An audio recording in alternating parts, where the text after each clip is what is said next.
Proses pencarian terhadap para korban longsor di Desa Pasir Langu, Kecamatan Cisarua, Kabupaten Bandung Barat terus dilakukan pada Senin 26 Januari. Pencarian juga dilakukan terhadap 23 prajurit TNI yang dikabarkan jadi korban longsor Cisarua. Dilaporkan 23 prajurit TNI tersebut tengah melakukan latihan untuk ditugaskan menjadi Satgas Pengamanan Perbatasan RI Papua Nugini. Setelah longsor terjadi, seluruh prajurit TNI tersebut tidak dapat dihubungi melalui alat komunikasi yang dibawa. Sebelumnya, Kepala Penerangan Kodam 3 Siliwangi, Kolonel Infanteri Mahmudin, dalam keterangan pada Sabtu 24 Januari, mengatakan belum dapat memastikan kabar soal 23 prajurit yang jadi korban longsor. Adapun saat ini, Kodam 3 Siliwangi memfokuskan proses evakuasi dan pencarian korban bersama tim gabungan. Terkait proses pencarian hari ketiga, sebanyak lebih dari 2.000 personel dikerahkan untuk pencarian ini. Fokus pencarian diarahkan ke sektor A di bagian timur dan sektor B di bagian barat Desa Pasir Langu. Lokasi ini diduga kuat jadi titik tertimbunnya korban yang hingga kini belum ditemukan. Pencarian dilakukan dengan beragam metode, mulai dari penyisiran manual, penggunaan alat berat, hingga penggunaan alkon.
Pil berapa Pak yang diduga menjadi korban yang masih di sana Pak? Kalau hitungan sementara kan itu dari kita mencari 84.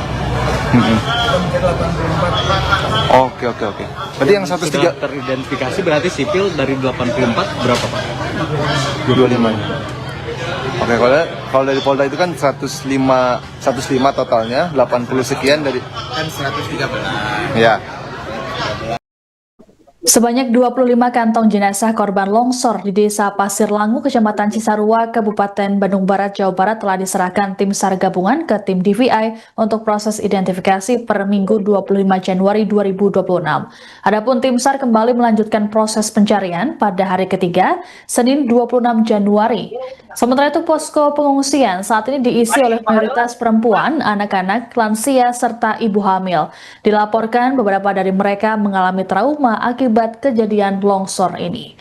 Jurnalis Tribun Jabar Rahmat Kurniawan akan melaporkan update informasinya untuk Anda. Selamat siang Rahmat, bisa dilaporkan bagaimana proses pencarian para korban hari ketiga ini berlangsung? Apakah ada penambahan jumlah korban? Baik Siska dan Tribuners, dapat saya laporkan bahwa di hari ketiga ini, tadi pagi saya mendapatkan laporan dari Sekda, dari Pembangunan Sekda Kabupaten Bandung Barat, yang mengatakan bahwa sudah ada 25 kantong jenazah yang dipertunjukkan petugas dan dibawa ke tim DPI Polri. Dari 25 kantong jenazah yang dibawa itu, sebanyak 17 kantong sudah teridentifikasi dan juga jenazahnya sudah diserahkan kepada pihak keluarga. Masih ada 8 jenazah lagi yang saat ini masih dalam proses identifikasi. Dapat saya laporkan juga bahwa di hari ketiga ini petugas gabungan masih berjibaku begitu untuk melakukan pencarian di area longsor. Dan setidaknya ada sekitar 2.000 orang yang terlibat dalam proses penanganan maupun pencarian bencana longsor di Desa Pasir Langu, Kecamatan Cisarua, Kabupaten Bandung Barat. Begitu sih, Kak. Baik, lalu bagaimana dengan kondisi cuaca pada hari ini? Apakah mendukung proses pencarian oleh tim SAR gabungan di sana, Rahmat? Baik, Siska, dapat saya laporkan juga memang kemarin kami mendapat konfirmasi bahwa pemerintah melalui BNPB, Basarnas itu melakukan modifikasi cuaca untuk mengoptimalkan atau memaksimalkan misi pencarian korban yang diduga masih berada di balik lumpur material longsor. Pada hari kemarin, di hari kedua, tepatnya di hari Minggu, memang cuaca cukup mendukung untuk pencarian, di mana tidak ada hujan dan memang hanya sedikit rintik-rintik. Tapi di hari ini, di hari ketiga, cuaca di Desa Pasir Langu ini mendung, dan sejak pagi tadi hujan rintik-rintik atau gerimis sudah mulai muncul, tapi belum ada pernyataan resmi bahwa pencarian akan dihentikan sementara. Begitu, Ika. Baik, terkait dengan peristiwa longsor di Cisarua ini juga beredar kabar adanya 23 prajurit TNI yang dikabarkan ikut menjadi korban. Lalu apakah saat ini sudah ada update-nya, Rahmat? Memang santer dikabarkan ada anggota TNI.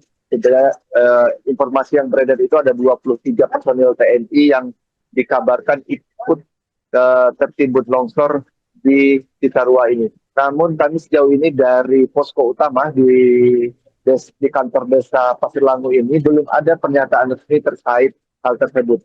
Namun tadi saya sempat berbicara dengan Sekda atau Insiden Commander di peristiwa longsor di Cisarua ini. Dia mengatakan bahwa penanganan untuk korban yang sipil dan TNI terpisah. Meskipun belum ada pernyataan yang secara eksplisit bahwa ada korban dari pihak TNI yang ikut tertimbun longsor di Cisarua ini. Begitu, kita. Baik, lalu bagaimana dengan kondisi para warga yang selamat dari kejadian ini di pengungsian? Apakah bantuan yang disalurkan sudah mencukupi dan juga bagaimana kondisi mereka saat ini? Apakah ada yang masih trauma dengan kejadian tersebut, Rahmat? Baik, Siska dan Tribus, dapat saya sampaikan juga bahwa tadi pagi Sekretaris Daerah Jawa Barat Herman Suryatman memimpin langsung rapat koordinasi antar instansi di kantor desa yang dijadikan posko utama penanganan korban longsor di Cisarua ini. Memang tadi Herman mengatakan bahwa ada hal yang perlu ditingkatkan, yaitu bagaimana koordinasi dan yang berimplikasi terhadap manajemen penanganan korban-korban di pengungsian ini. Dari data sementara, ada setidaknya 900 korban yang terdata yang berada di posko ini. Namun tadi disampaikan bahwa mereka masih menginventarisir apakah korban-korban ini merupakan korban langsung atau korban yang terdampak langsung dari longsor di Pasir Langu ini, atau memang ada korban yang masuk dari desa lain. Nanti data-data tersebut akan dikoreksi dan diverifikasi oleh petugas. Dan itu yang ditekankan oleh Sekda Jabar tadi terhadap bagaimana manajemen penanganan atau pelayanan korban-korban longsor di Cisarua ini diperbaiki di kemudian hari. Begitu, Rizka. Baik, Rahmat, apakah ada update informasi lain terkait dengan bencana longsor di Cisarua ini, terutama terkait dengan jumlah korban yang masih hilang? Baik, memang ada perbedaan data terkait korban yang diduga menjadi korban jiwa ya dalam bencana longsor di Cisarua ini. Dari data kepolisian kemarin menyebutkan ada 105 warga yang menjadi korban atau berada di area longsor. Namun dari pihak Basarnas atau dari Insiden Commander di posko ini ada 113 warga yang dinyatakan hilang. Nah, sejauh ini pernyataan resmi bahwa masih ada sekitar 80, masih di angka 80. Yang pasti yang terverifikasi saat ini adalah 25 kantong jenazah sudah berhasil dievakuasi dari area longsor dan 17 diantaranya sudah teridentifikasi. Kami masih memverifikasi terkait data ini, apakah jumlah 113 itu gabungan antara korban sipil dan TNI atau seperti apa? Kami belum dapatkan pernyataan resminya. Begitu, Siska. Baik, terima kasih laporannya jurnalis Tribun Jabar Ahmad Kurniawan melaporkan terkait dengan update longsor di Cisarua, Kabupaten Bandung Barat. Kami tunggu informasi selanjutnya dari Anda. Selamat bertugas kembali. Hari ketiga ya? Hari ketiga. Ya, sebagaimana kemarin sudah diupdate oleh Basarnas ya, dan nanti lebih jauhnya silakan komunikasi dengan insiden komander Pak Sekda Kabupaten Bandung Barat. Barusan kami melakukan sinkronisasi ya dari BNPB, dari provinsi dan dari kabupaten agar manajemen penanganan bencananya bisa efektif, bisa efisien dan semua bidang bisa bekerja optimal. Terutama yang pertama adalah pengolahan pengungsi. Ya, pengolahan pengungsi hari ini akan hadir dari Badan Geologi untuk menginformasikan daerah mana zona merah, daerah mana zona hijau. Yang zona hijau nanti kami akan edukasi agar pengungsi bisa kembali ke rumahnya masing-masing karena dari sisi teknokratis bisa dipastikan aman. Ya, karena sekarang ternyata masyarakat cukup banyak yang datang ke Balai Desa dan GOR ini karena khawatir. Makanya kami melakukan pendekatan teknokratis, pendekatan saintifik, menghadirkan Badan Geologi. Nanti Badan Geologi akan menginformasikan yang hijau agar kembali, artinya nyaman, yang merah nanti silakan di sini. Pak, yang jadi masalah itu sekarang data, Pak. Ada iya, makanya akan dilakukan pendataan lagi di sini. Dan yang masuk zona merah pun kemarin kan ada yang sudah mendapatkan santunan dari Pak Gubernur, ya, untuk untuk kontrak dan sebagainya. Kita harapkan ya secepatnya manfaatkan uangnya untuk kontrak, ya termasuk untuk kehidupan sehari-harinya kan cukup ya, satu keluarga itu 10 juta. Dan nanti yang belum mendapatkan santunan akan dihandle dulu di sini. Kami sudah siapkan dapur umum ya untuk 750 orang. Ya, sarana prasarana lainnya termasuk toilet juga, nanti toilet portable sedang di perjalanan akan di drop ke sini. Artinya dukungan logistik, dukungan kesehatan, ya dukungan semuanya kami pastikan hari ini tersedia di pengungsian di sini. Itu yang menjadi fokus pertama kami, pengungsian ya. Insya Allah siang ini datanya akan clear. Ya, karena kita menunggu dari Badan Geologi ya untuk menentukan mana warga yang lanjut di pengungsian, mana warga yang bisa kembali ke rumahnya masing-masing.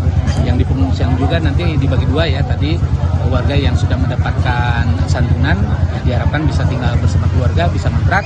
Nanti warga yang belum mendapatkan santunan nanti kita akan bicarakan. Yang jelas sementara di sini sudah disiapkan logistik dan sebagainya. Itu terkait dengan pengungsian. Yang kedua terkait dengan evakuasi. Ya, terkait dengan evakuasi ini Basarnas yang di depan pagi ini akan melakukan lagi pencarian tentu dengan relawan dan berbagai komponen. Jadi semuanya terkoordinasi dengan baik. Yang mimpinya Basarnas. Sampai dengan hari kemarin yang sudah ditemukan itu 25 body pack. Ya, 25 body pack. Yang 25 body pack ini informasi pagi ini 17 sudah teridentifikasi dan sudah dikembalikan ke keluarganya masing-masing. Kemudian ada 8 body pack yang masih dalam proses identifikasi. Itu terkait dengan kegiatan evakuasi ya. Dan saat ini di lapangan ada 3 alat berat yang kecil ya, ada eskavator kecil dari BPBD provinsi, kemudian dari BMPR ya, Bina Marga Provinsi, kemudian satunya lagi dari BPWS. Ada 3. Apabila masih kurang nanti kita bisa drop lagi. Kami sedang koordinasi ya, nanti kami akan mengikuti standar operasional prosedur dari Basarnas. Nanti Basarnas yang menentukan kebutuhannya apa-apa, kami siap membackup. Saya kira 2 hal itu yang paling pokok ya, pengungsi dan evakuasi. Untuk yang lain-lainnya tentu kami menyesuaikan. Sekali lagi, insiden komandernya Pak Sekda Kabupaten Bandung Barat, silakan koordinasi dengan Pak Sekda. Barusan sudah kita sepakati satu komando di Pak Sekda, kami di provinsi siap membackup. Pak, kemarin dari Polda udah mengeluarkan 23 nama, 23 adanya anggota TNI yang... Ya silakan koordinasinya dengan Kodam ya, dengan pihak TNI. Ya, kami fokus ya di pencarian yang 84 warga. Walaupun dalam prakteknya tentu kami sinergi, kami bertukar informasi dan lain sebagainya. Dan datanya belum masuk, Pak? Sendiri. Ya itu ada di TNI. Jadi silakan koordinasi dengan Kodam. Siapa, Pak? Oke. Download Tribun X sekarang. Menghadirkan lokal menjadi Indonesia.